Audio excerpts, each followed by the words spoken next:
दोस्तों एमका और टेडबीएफ ये दोनों ही वो फाइटर जेट होने वाले हैं जो हमारी वायुसेना और हमारी नौसेना के लिए अति महत्वपूर्ण होने वाले हैं।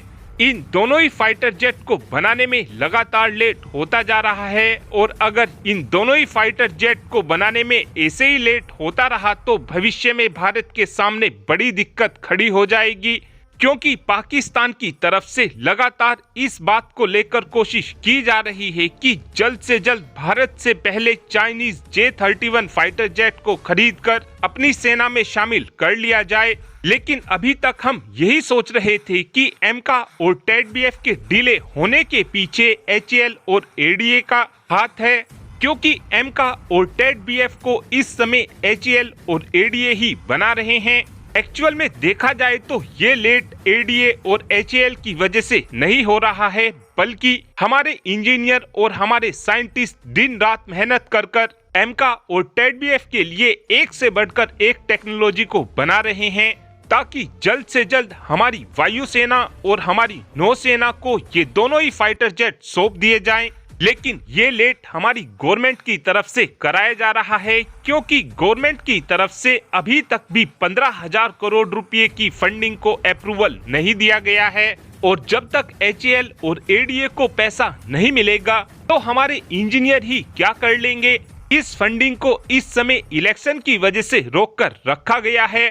जब भारत के अंदर इलेक्शन हो जाएंगे उसके बाद उम्मीद इस बात की जा रही है कि 2025 के आसपास ही ADA और HAL को 15,000 करोड़ की फंडिंग हो पाएगी। टेक्निकली देखा जाए तो हमने एमका के डिजाइन की प्रिलिमिनरी स्टेज को पूरा 2023 में ही कर लिया था और टारगेट ये रखा गया था कि अगर हमारी गवर्नमेंट की तरफ से प्रिलिमिनरी डिजाइन के पूरा होने के बाद फंड को दे दिया जाएगा तो उसके बाद 2025 के आसपास हमारे एमका का प्रोटोटाइप बनकर तैयार हो जाएगा। और 2023 में इस बात की उम्मीद की जा रही थी कि जून या फिर जुलाई के महीने में HAL और ADA को 15,000 करोड़ की फंडिंग दे दी जाएगी, ताकि HAL और ADA एमका के प्रोटोटाइप को 2025 तक बनाकर तैयार कर ले।